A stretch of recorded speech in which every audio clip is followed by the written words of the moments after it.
let's transition this from nutrition to fasting. I feel fasting is an important part of anyone because it really detoxifies your body. What are your thoughts on fasting? See, a lot of the evidence around fasting, I feel like, is a bit skewed. Mhm. My, I did intermittent fasting for at least 4 5 years, right? And what I learned is the valuable lessons you get from intermittent fasting is one, that hunger is okay, right? Being hungry is perfectly fine, and you also start to realize that hunger is a state of mind, not a state of body, right? So I Well think said. that's the number one lesson that you take away from that, that just because I'm hungry doesn't mean I need food, right? I can go 6, 12, 18 hours without food and be perfectly fine, which is a great lesson, because I know people who have food anxiety. Yeah, lunchtime ho gaya, khana nahi khaya, right? Food becomes this activity that is decided by time, and Yeah. that's not how it should work. So that is one of the main benefits. Second, yes, you are not eating for a while, and that you could say that your body is giving your body time to detox, so you're not putting toxins into your body. I'm not too sure on the efficacy of that, Hmm. because see, detoxification is a process that's constantly going on in our body. Liver, kidney is doing it all the time, right? To say now, okay, fine, a phase where I am not putting food in my body, am I detoxing? Sure. If you're otherwise always putting toxic things into your body, then yes, not eating for 18 hours will be detoxification. But if you're someone who's generally eating clean, all not really taking in substances that are, let's say, toxic to your body, then I don't really think that period creates any additional benefit for you.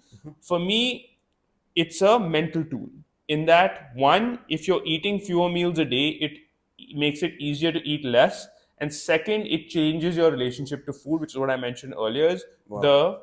the hunger factor, right? Hmm. You start to see hunger very differently than you did before you start fasting. Yeah.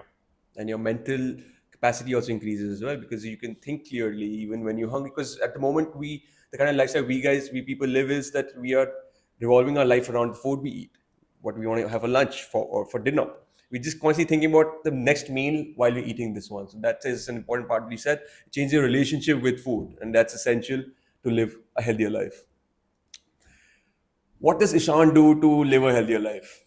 What does Ishan do to live a healthier life? See, there's multiple aspects to a healthy life. What is a healthy life, right?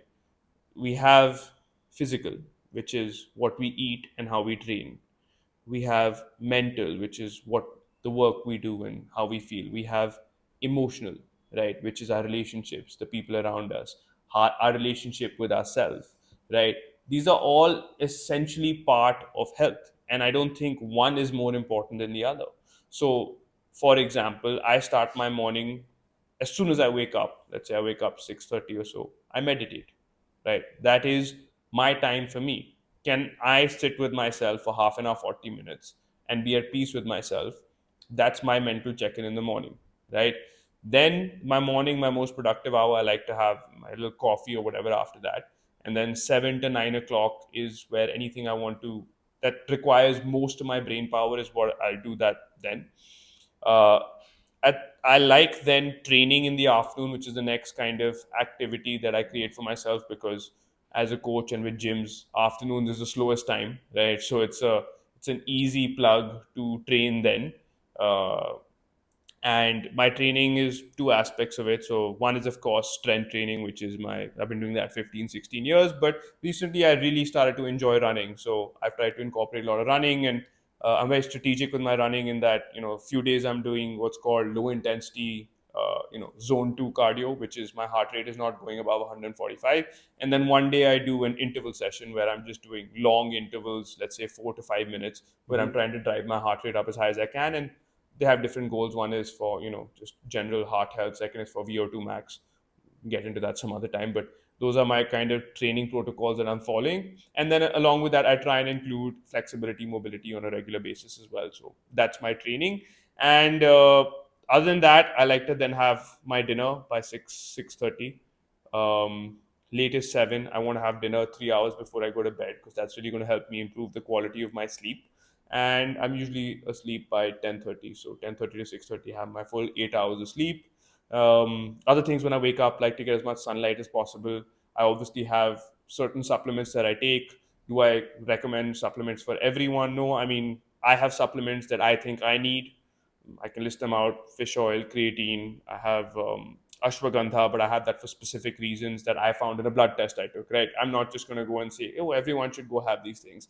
Uh, so I have my supplement stack that I have certain supplements for the morning, certain supplements for the evening, and yeah, then ideally I like to spend a little bit of time with my family or friends, my dogs every day. I feel like that's an important thing that a lot of people don't account for as a part of overall health, because there's so much evidence around how relationships are one of the biggest part of health. Like the single predictor like of longevity, the single most important marker of It's community living. longevity, right, is the number of closely formulated relationships you have with people. So people, you worried about your health, make sure your relationships are tight, because it's just as important, because loneliness Yeah. is a silent killer. So taking that time out, spending time with family, that's one of the other things I do for health as well. Lovely. You that if you're a publisher, here we don't just talk, we explore, question, and push beyond the ordinary. And if you're ready to see things from a fresh perspective, you're at the right place. Make sure to subscribe.